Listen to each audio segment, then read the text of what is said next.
it's Em here from the Pelvic Hub. Hope you're having a lovely Saturday morning, and thank you so much for tuning in. We are here today to talk to Nicole Cozean from Pelvic Sanity.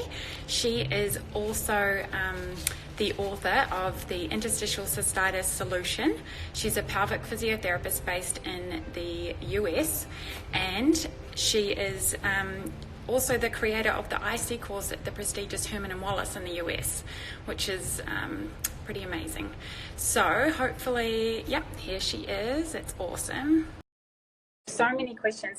Thank you so much for all of your amazing questions that you've sent through over the past week. Hey, Nicole. How are you? Good, thank you. How are you? Doing really good, thanks. Yeah, that's good. Did you have a nice 4th of July? I did. It was really fun. Yeah, totally. Yeah, that's awesome. Thank you so much for coming on live with us again and sharing all your amazing knowledge. We've had a lot of interest, and we've got lots of questions to get through as well. So should we just get straight into it? Sure. Yeah, let's go for it. Can we maybe start off with just maybe a quick definition of what IC and what endo is, just in case people aren't aware of what it is? Yeah. So interstitial cystitis, let's start there since I wrote the book. Okay, so interstitial cystitis is what most people think of as a, quote, bladder pain condition. What it really is that it's a chronic pelvic pain condition with two primary symptoms. One is some sort of urinary urgency frequency, and then chronic pelvic pain that is perceived to be coming from the urinary bladder. And that definition actually comes from the American Urological Association guidelines on IC. So again, it's basically pelvic pain that is and urinary symptoms when there's no other reason for it other than potentially something coming from, perceived to be coming from the urinary bladder. Yeah. And then endometriosis is where they find endometrial-like tissue outside of the uterus itself. So the endometrium is the lining of the uterus, and they find tissue similar to that of the lining of the uterus, but not exactly the same outside of the uterus itself, and it causes an inflammatory response there. So that's the definition of endometriosis. Together, a lot of times they're known as the evil twins. I think most people will kind of know about that. I don't particularly like that description because I think that it makes there's a lot of fear around that. But they do go hand in hand quite a bit. And what we'll talk about today is how their symptoms overlap so much.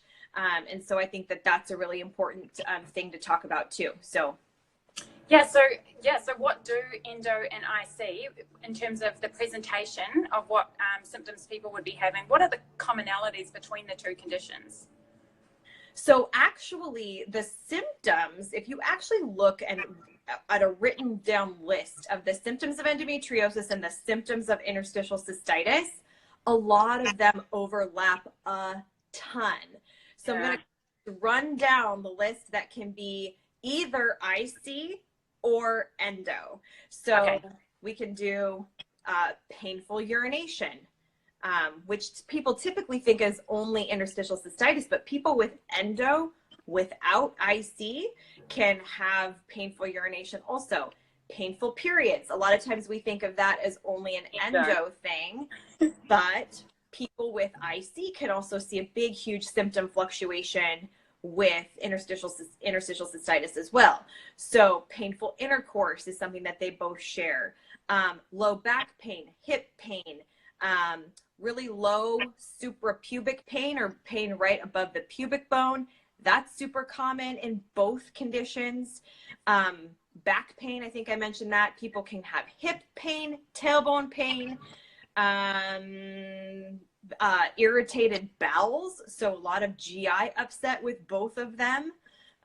So I think that there's not, as far as I'm aware, there's not any one symptom that means like, oh, that definitely is endometriosis, and a person with interstitial cystitis never has that. That doesn't exist, right? So the symptoms are really, really common between the two things, which sometimes makes, because each of those are diagnosed in a different way, that makes the diagnosis a little muddled sometimes, right?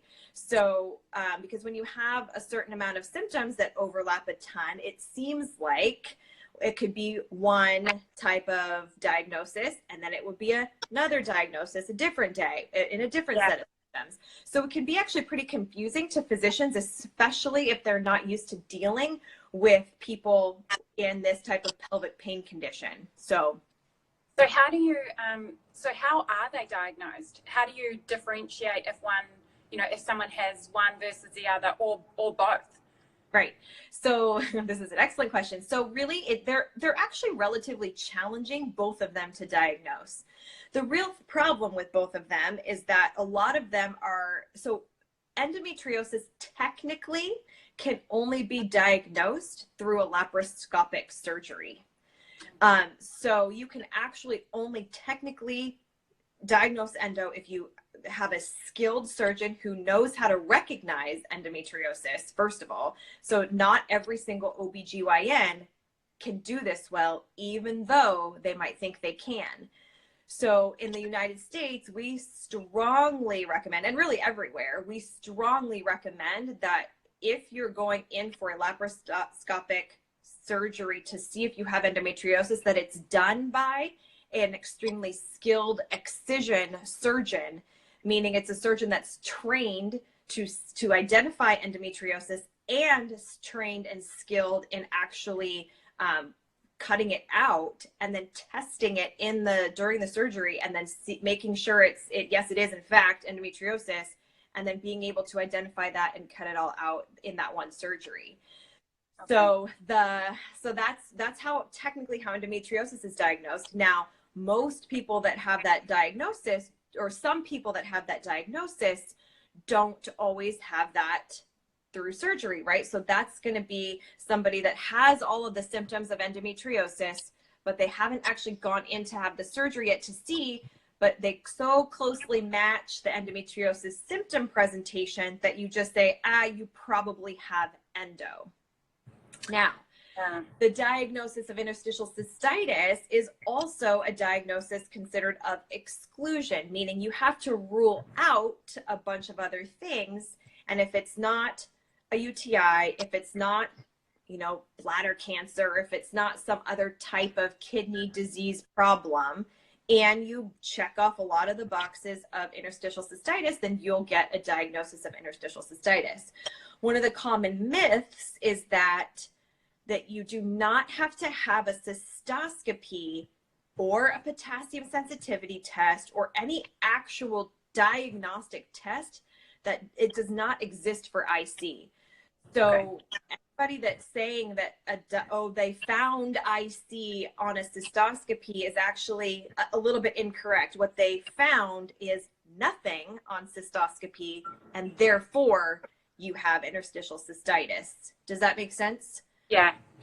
So, question, in terms of patients that are coming through your door that have all this myriad of symptoms and a lot of like muddy area, they could have endo, could have IC, right? Do you send them straight away to get the diagnoses of through a laparoscopic procedure for endo?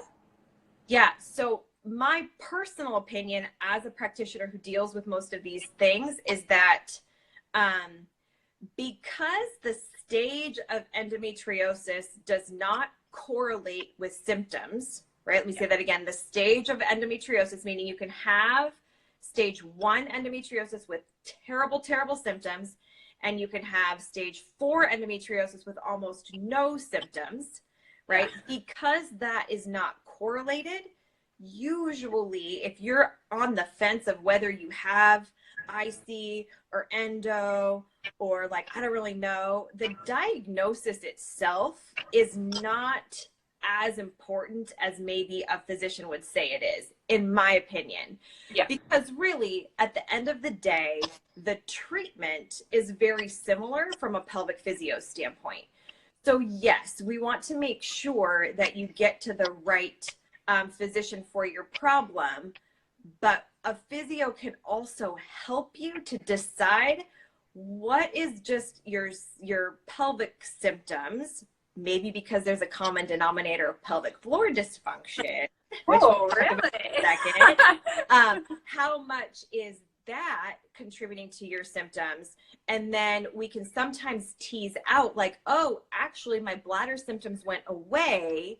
And then you're thinking, ooh, if you don't have any more bladder symptoms anymore, maybe it is a little bit more endometriosis specific. And then you can start to see a little bit difference with hormone fluctuations and all that kind of stuff.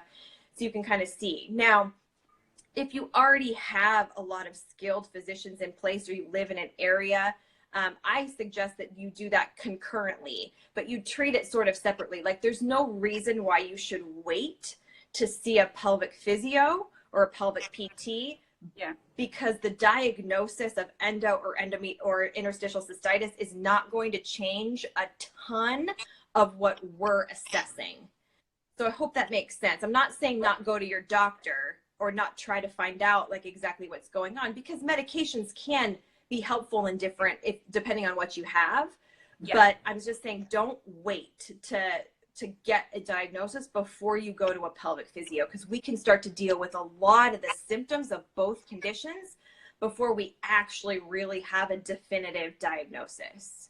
Yeah, and then you have more information, right, for the actual, doctor. It's not maybe as muddy when if you do end up going down that route. Absolutely, for sure. So, and actually in the interstitial cystitis solution, we talk a lot about that, where you can actually do a really good symptom tracker for even just a couple of weeks, where you're taking like your top 3 to 5 symptoms and you're really taking a deep dive into what makes those better, what makes them worse, what exacerbates your nervous system, what doesn't, what, all that kind of stuff. So that instead of going into your doctor and just saying, help, what you can say is, look, I have these 5 symptoms that are really bothering me. Here's how they fluctuated with my cycle. Here's how they fluctuated with my stress level. Here's how they fluctuated with all these other things, right? So that you can actually give them more information other than a frantic cry for help. So yeah, totally. And your book that you wrote, The Interstitial Cystits Solution, is such a beautiful roadmap when you are feeling like you're like, and it's a great way to sort of like go, okay, let's like bring it back. And it's just, I personally loved it. And I found it, so easy to use. And it's such a nice tool as well, because it's hard when you're going through things to kind of take a step back and then figure out like what caused that, because sometimes you're doing so many different things at once that it's hard to know. So yeah, it's beautiful. Totally. So that can really help to hone in on like, what are your top things that you want to work on? Also, so that you don't, if low back pain is sort of transient, but urinary urgency is like every single day, all day, then but when you go into your doctor, your back pain's a huge problem, and the tendency is to talk about that, even though the top symptom might be urinary urgency. So it's just a really good way to sort of help to structure in your brain like what is going on with your actual symptoms, and help you get a good diagnosis. Yeah, it's a really awesome tool. So I know you mentioned the pelvic floor. Yes. So obviously the endometriosis and IC have the common pelvic floor issues. So could you tell us a little bit about how they're involved with these conditions, or how the pelvic floor is involved? Yeah, absolutely. So I'm going to cheat a little bit. I have some stats because I want to make sure I don't get them wrong. So, with interstitial cystitis, 90% of those people with interstitial cystitis have pelvic floor dysfunction. And that pelvic floor dysfunction comes in the way of a hypertonic pelvic floor. Okay. So 90% of people, that's like basically almost everybody. Okay, well then here's another interesting stat. So there's 2 major studies, one for endometriosis now. One showed that 61% had levator ani spasm, which is pelvic floor hypertone. And then another study showed that 100% of people did. So it's Oh my somewhere God. between 60 to 100%. And if you take the average of that, it's like 80, at least 80, right? So, I mean, basically, more likely than not, that if you have endometriosis or if you have interstitial cystitis, you have some form of pelvic floor dysfunction. And when that's the case, then pelvic floor dysfunction in and of itself, no matter if you have endo, no matter if you have IC, can cause all of the symptoms of both of those diagnoses. So that's really so even the like unrelated, so even the maybe the hip pain or all of the things that you just wouldn't even think would be related. Absolutely. So the real goal of your pelvic physio is to help you figure out how much of your pelvic floor symptoms are coming actually from, or excuse me, of your endo and IC symptoms are actually coming from your pelvic floor, right? So and I always talk to my patients about like a continuum, right? So you might have 0% of your symptoms that are coming from your pelvic floor. Newsflash, that like doesn't really happen all that much, right? But maybe, I mean, there's a couple of people where I might go in there and it's like, geez, like your pelvic floor is actually like kind of okay. It shouldn't be causing this much pain and dysfunction. And then we can help you figure out like, well, what really is that? And then which doctor would be the best to go to based on what we find. Or you might, what if you have endometriosis and 70% of your symptoms are actually coming from your pelvic floor? Like, I think that's exciting because there's something you can do about it.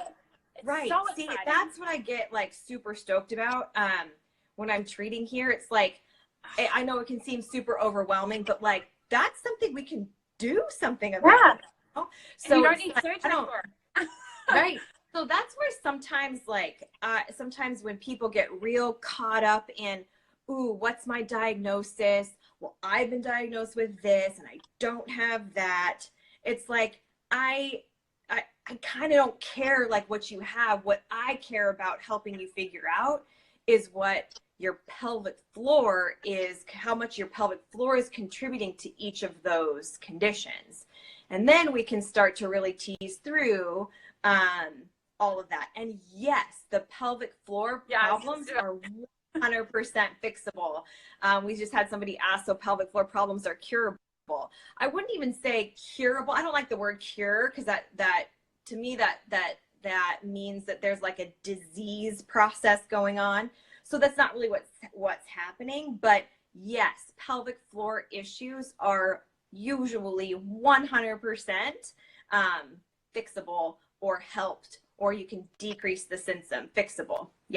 I would say manageable as well, because I find that if you say curable, it means, you know, we did this, the end, you know. They're gone. Right. And so we have Bonnie, thank you, fixable. This other gal said can be worked. So very much more like empowering to work on and to fix. So and then that decreased and manageable and fixable. Absolutely. So really excited about all that. If anybody likes to just give like a thumbs up to those peeps, that would be awesome. So, it's really exciting. I love how much we can how much you can actually take control of your health so much by looking at your pelvic floor and like figuring it all out with experts like yourself. Totally. So then the other like really interesting stat that I wanted to share is that, and this goes for more with endometriosis. So there was a study that was done that showed that 94% of women with endometriosis have abdominal trigger points, like painful myofascial trigger points in their abdomen, which can cause pelvic floor dysfunction, which can cause pelvic pain, which can, so what I mean? So there's not I don't believe, as far as I know, that there's a study that's been done on people with interstitial cystitis and their abdominal trigger points, but from anecdotally, almost every single one, just like with endo, has some form of abdominal trigger or pain point in their abdomen. So, and then with all that we know about the nerdy connections between the bladder and the lower abdomen and all that kind of stuff, like it's no wonder that a lot of those patients have those tender points on there. So, and then we can help the pain. Those could be pain generators for you. Yeah. And so a pelvic physio can help to decrease some of those and figure out why they're there, right? Because it's not just like they just magically pop up. Is there a movement that you're doing, a movement pattern that's a little bit non-optimal that we can sort of help to make better so that those abdominal areas and abdominal trigger points don't perpetuate the endo or IC pain. So, but those are pretty high percentages. And again, just like with the pelvic floor dysfunction, abdominal trigger points, that's a fixable, can be worked on thing that can be a pain generator. So I really want that to be encouraging for you. So, and someone asked, are these American studies? I can get them for you. One's like the last name of Stratton. I forget where they're from, but so anyways, one of them is an NIH study actually. So that's like an American study.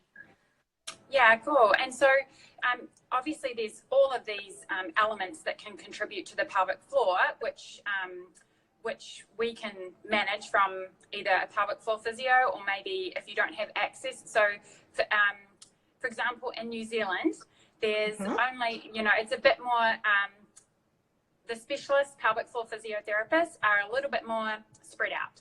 So say if you had, you went to the pelvic floor physio and you got, because I know you also do assessments from a distance, right? So they come in, they see you.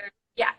So this is where my question's heading. So they could come in and get an assessment, and then you, with the pelvic physio, and then they would be able to share with a potentially not a pelvic floor specialist physiotherapy or a physiotherapist or another health professional to help them continue, or how do you work with those more sort of isolated populations? Yeah, this is actually a really good question. So, right. So ultimately, the goal is to get a good pelvic floor physio assessment, right? Where you actually have someone that's trained in pelvic pain conditions for endo and IC, not just somebody that only deals with like pregnancy, postpartum. Ideally, in a perfect world, there would be someone that has comfortable and has experience with pelvic pain. Do an internal assessment of the pelvic floor muscles so you can really see which ones are a problem. Once you have that information, you can definitely, like for people that come to our out of town program, for instance, like they go home with an internal pelvic floor plan that they can implement with themselves, either with a wand or dilator or something like that, and with a partner. So a lot of times teach their partner how to do that if pelvic physio is not readily available in their direct area. The other thing that we can do is sort of outsource the external physio part to maybe a great orthopedic physio that can take care of all of the external stuff, where you would make a trip to the pelvic physio a little bit more infrequently, and but they would still, right? So that's sort of how I feel like if you don't have a pelvic physio that's really in your area, that you can sort of have people work together, and including you as the patient, to really help those symptoms. So that's sort of where we come from. And then so that's with our out of town program, right? Because we always say that, like, if someone comes for our out of town program, like, we're not magic. Physiotherapy is not magic. It's not going to magically symptoms go away just because you show up in Orange County, right, for a couple weeks. But what I really hope that people have is like a good plan to move forward with whatever practitioner we feel like would be a good fit for them where they are at home. So, and sometimes if they don't have a pelvic physio near them, then it's an orthopedic physio, it's a body worker, it's a massage therapist, it's somebody else. that can help implement that plan, and that they take control of their internal home program. And then it's a little bit harder if you try to do a remote consultation. I mean, physiotherapy is so hands-on that, I mean, we can sometimes see stuff, but we really, I don't know, that's a whole nother topic for a different day on whether or not we should be actually doing that as physios. But some people do, and I sometimes do that too. But really, if you're looking for like a remote consultation, it's more of like a global view of your medical situation. That's more where we can talk about, like, have you tried these medications? Can you go back and ask your physician about this type of injection?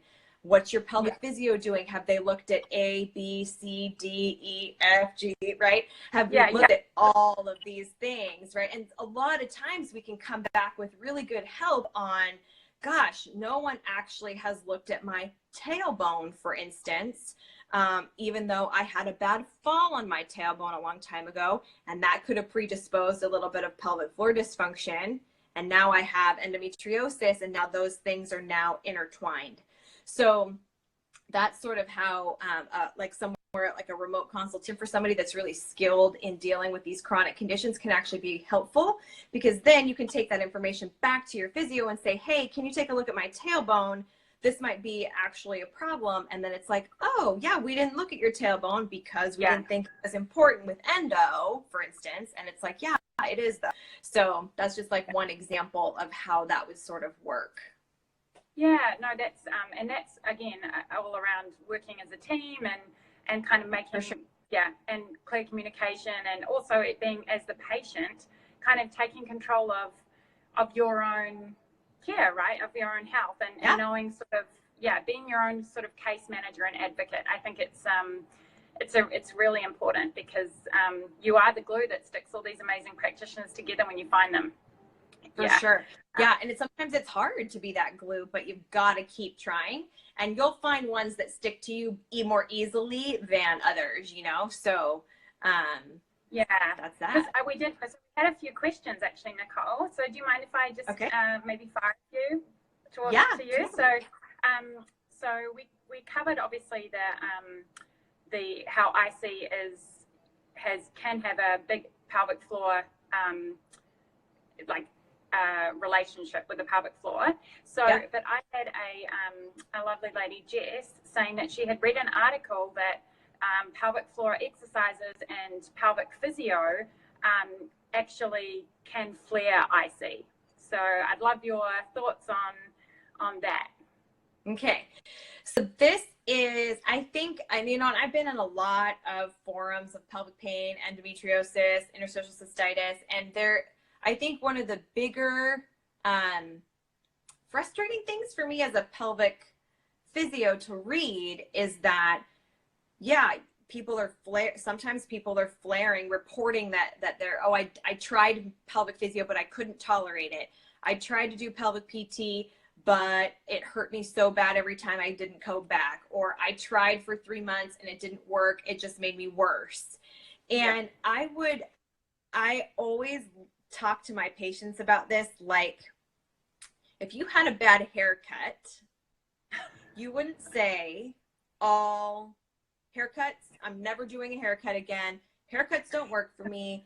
I'm going to cut my hair my own way and just be done with it, right? You would just clearly go find another person to cut your hair.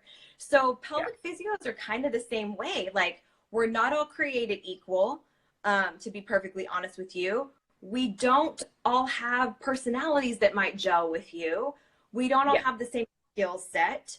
Some people have, and we don't all have the same passions either. So somebody can be super passionate in postpartum pelvic PT, and then you go in there with your endometriosis, pelvic pain, urinary urgency, getting off the table every 2 seconds to go pee during the session. And that can be like frustrating for the PT if they're not used to dealing with that. And so it's not that they're bad PT, they're just not an optimal physio for your condition.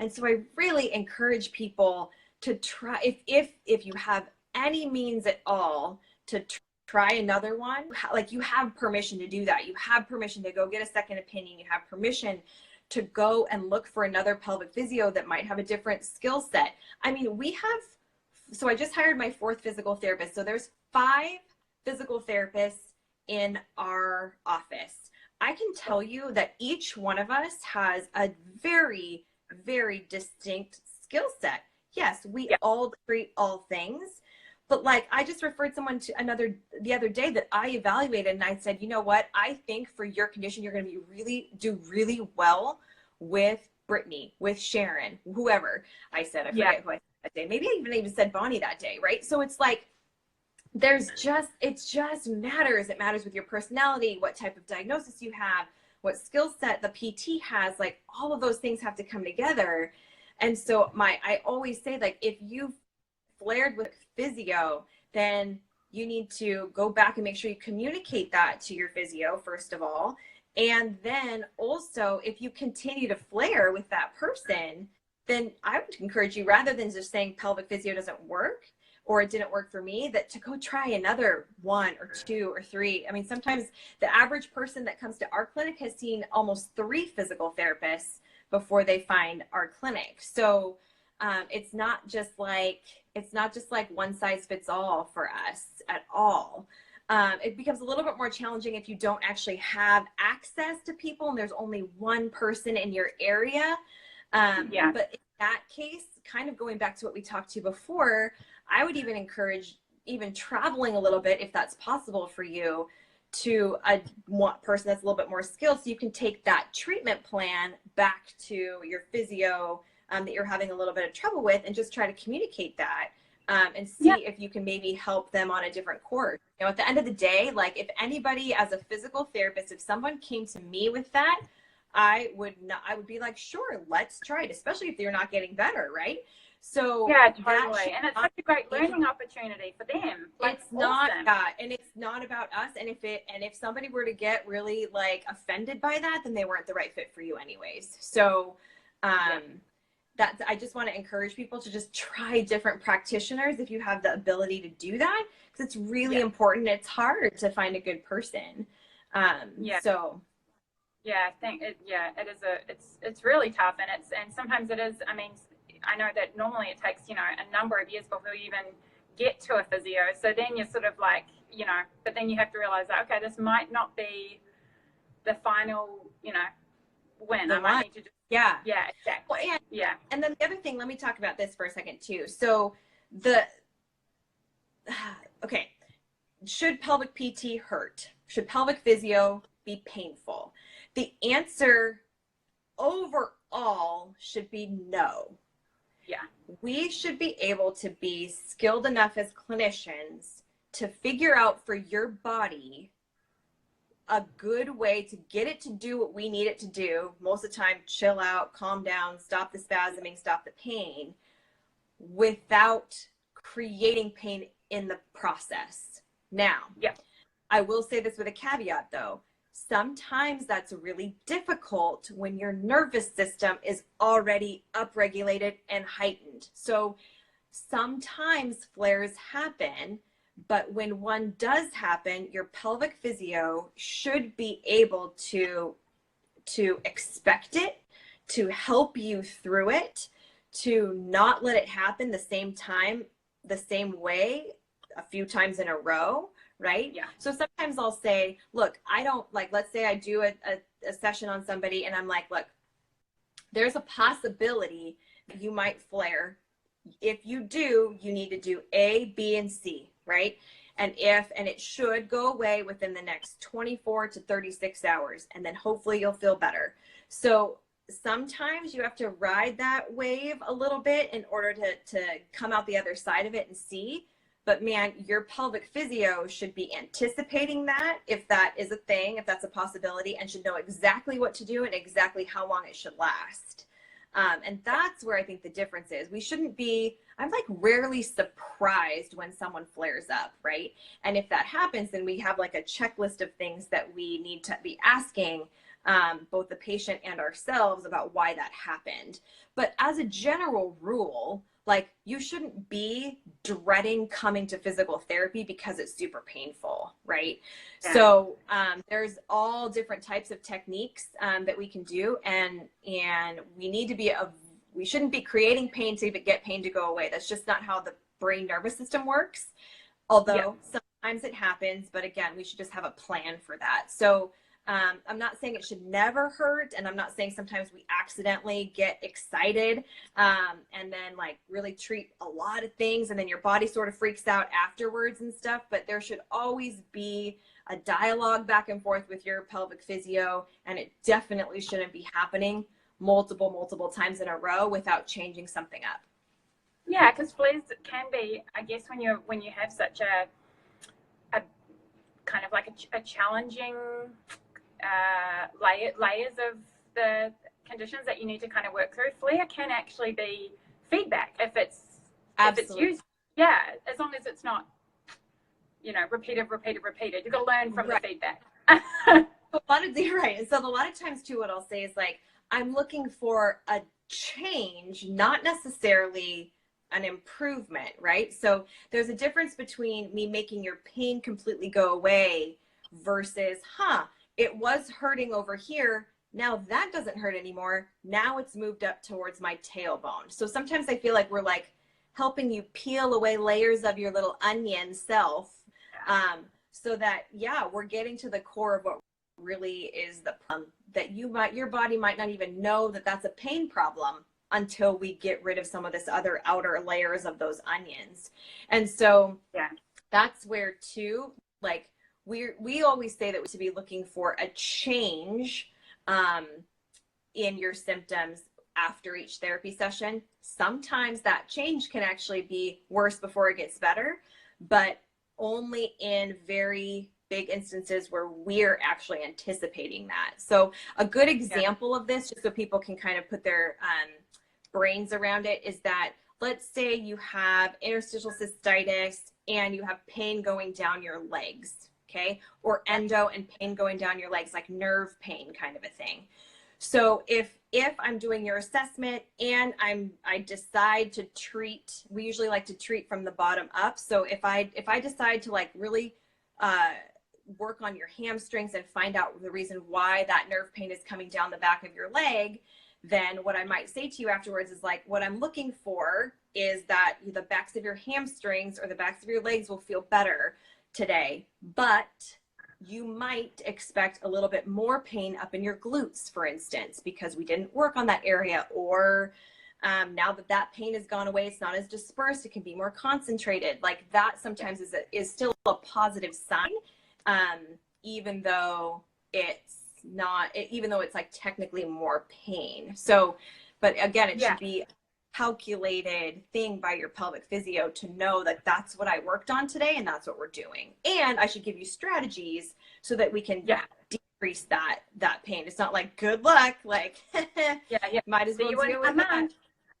Right. It should definitely be like, based on your symptoms, I think you should put ice. I think you should put heat. I think you should use your pain medication as prescribed. I think all the things where we can have a strategy for that. So yeah, that's fantastic. So another question that we had that was from a lovely 52-year-old woman who's based in Florida, actually. Okay.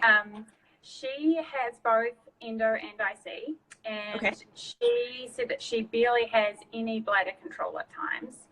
And obviously she's really wanting some help. And she's noticed, I asked her if she'd noticed any sort of pattern to the bladder control issues worsening or getting better. And she just said that currently she has an ear infection and it's worse. Okay. So a couple things with that. I would say that number one, so let's talk about real quick, like the ear infection situation. Yeah. So just at first glance, I would say that those things probably are not crazy related. But however, if you have an ear infection or any other type of ailment going on or any other pain in a certain area of your body, if you already have endometriosis or interstitial cystitis where your nervous system is already upregulated, pain in another area, in this case, ear infection, could make your other pain heightened because of the nervous system activation of it. Your body's trying to tell you there's a problem over here, and it's normally telling you there's a problem down in your abdomen, and now your brain is just bombarded with that's a sign of central sensitization, we call it in PT language, or nervous system upregulation, or just like having a really jumpy nervous system at any stage. So I would maybe say, if I was going to make a connection to those things, I would say it's probably through the nervous system. But yeah, so that's one thing. Number two, in terms of the bladder control, I get a lot of patients that are actually confused when we say your pelvic floor muscles are really tight and painful, and then you also have incontinence.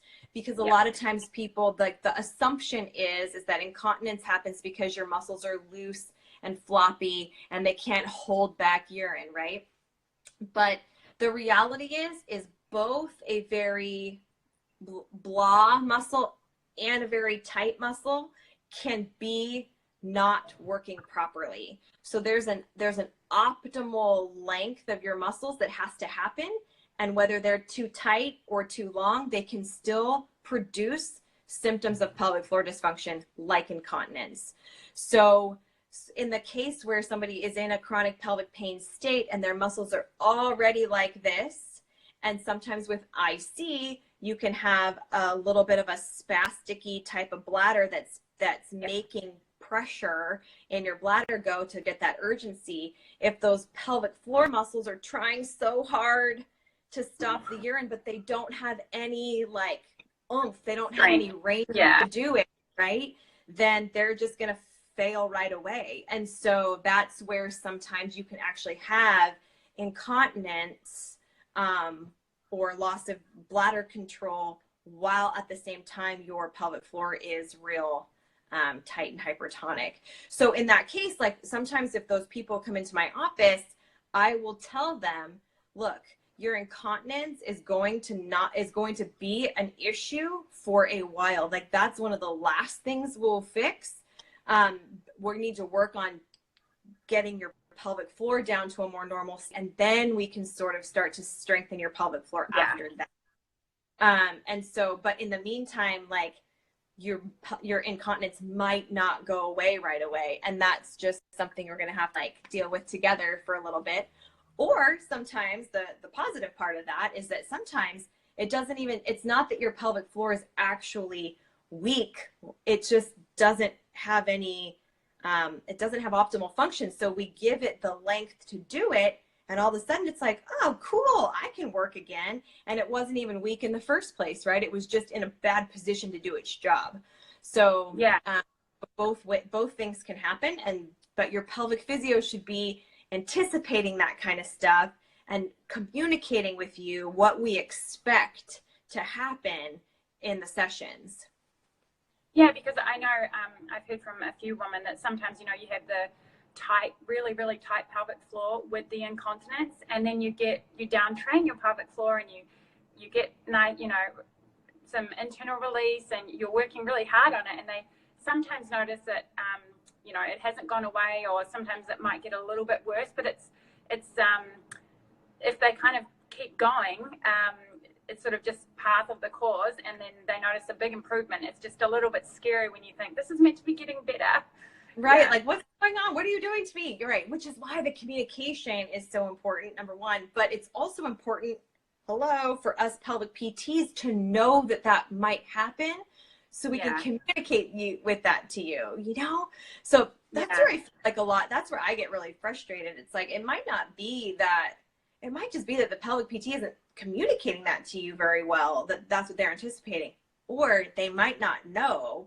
And then in that case, we need to find somebody that does know that it's going to happen. So So obviously with this lovely woman, then you would recommend going to a pelvic physio and getting checked out. Yeah, a real assessment, and then making sure that person is both well versed in incontinence based based problems and pelvic pain, because that's the primary diagnoses, right? It's like endo and IC. You need someone that's really skilled in that, and then can also help with the incontinence on the side. Yeah.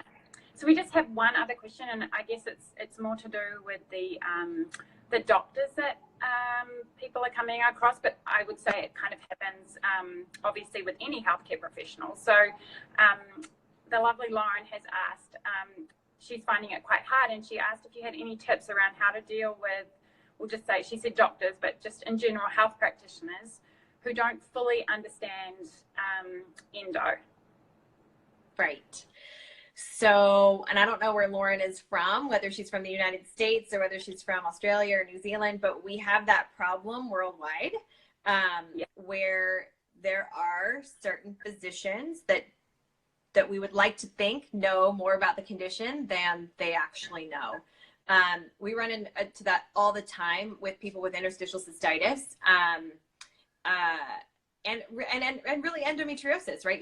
We have a lot of physicians here that will do that laparoscopic surgery without actually being trained in excision surgery. And they're saying, yeah, you have endo, I'm just closing you up and yep, you got it. And it's like, whoa, what just happened? So, so I think my first piece of advice would be to make sure you recognize if your physician isn't quite up to par, up to speed. So with IC, I definitely have people download the American Urological Association guidelines and kind of just do a little spot check to see, is my physician actually following the most up-to-date research on the condition? Same thing with endometriosis. There was just an awesome endometriosis summit that was done by Sally Searle, I think her name is. And so that was amazing. And Iris Arbach just wrote a book with Amy Stein about beating, right? So like that's some of the most up-to-date research that we have on that. So I would get that book, and then I would make sure that your physician is going through those same steps. And if they're not, then you can respectfully question, hey, right? Because you don't want to come in there being like, hey, I was reading that you're not doing the right thing. No, but you can say, hey, like, come with these resources and be like, what about this? I was reading on the blah, blah, reputable source. Yeah, whatever. Not Dr. Google. Yeah, don't say I was Googling. Say, oh, I was on the NIH website. I was on the whatever, right? And say, like, these look like these are the most current up-to-date guidelines. Do you provide this type of a treatment, for instance? Or for me, are we not doing such and such medication when that's the first line of defense for interstitial cystitis, for instance? So you can just go in and respectfully question. And honestly, if they don't give you a really friggin' good answer, then find another doctor. And I know I don't mean to be flippant, like how that's so easy, because I understand that it can be really hard sometimes, but really at the end of the day, you've got to know that there are multiple different practitioners that can help you. You just have to look for them. So there's been so many people that have found me and like my book and stuff through like somewhere else, and they live like 10 minutes away from here, and they're like, I didn't even know you existed. Like, that we're out there, and just like look at good resources for these physicians and look at what the best practices are, and then how that matches up with what the treatment that you're receiving. And if it's different, then you need to first ask the question, why? Because for you might have some other medical reasons why it's different. And if your physician isn't willing to work with you and collaborate with you as a little team, then you got to cut bait and find another person. So it's not important to find your people. There are so many people that care and are so helpful. You just have to, don't just give up, is what I'm sort of saying. So the good news is though that you are coming to Australia soon, and so all the it's so close. I know it's so close. I know it's we are so excited to have you. So Nicole, everyone, I'm sure you've realized by now, but she is coming over from Orange County, California to come, and we've got 2 events, right? So Yeah, Friday night, 2. So Friday night, the 23rd of August, we've got the Pelvic Floor Connection.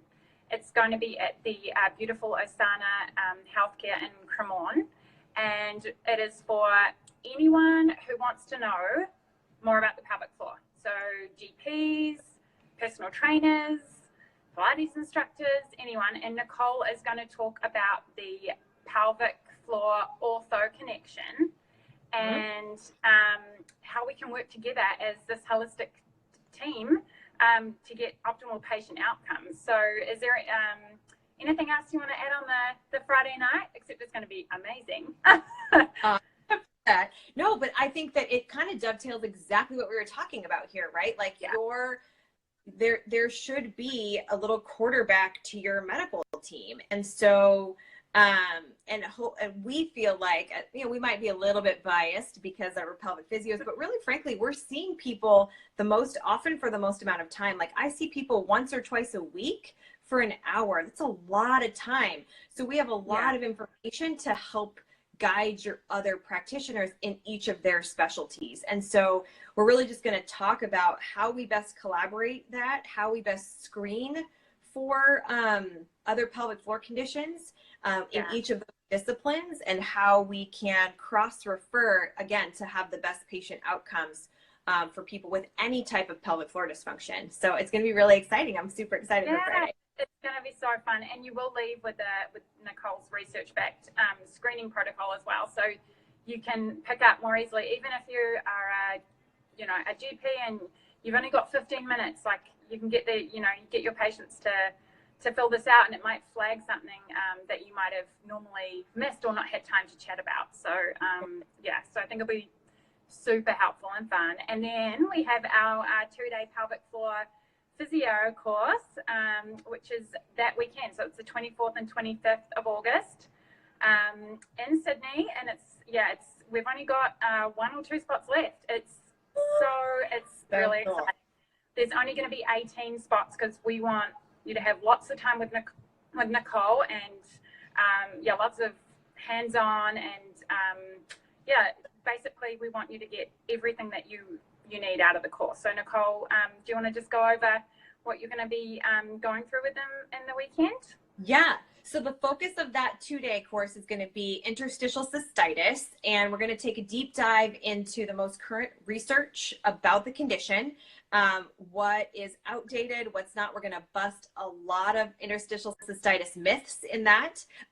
There's also going to be labs associated with it, so how to actually implement treatment techniques, both external and internal treatment techniques specific to interstitial cystitis, things that have worked in my practice and that are outlined in the book, but it's going to be a real deep dive into that as well.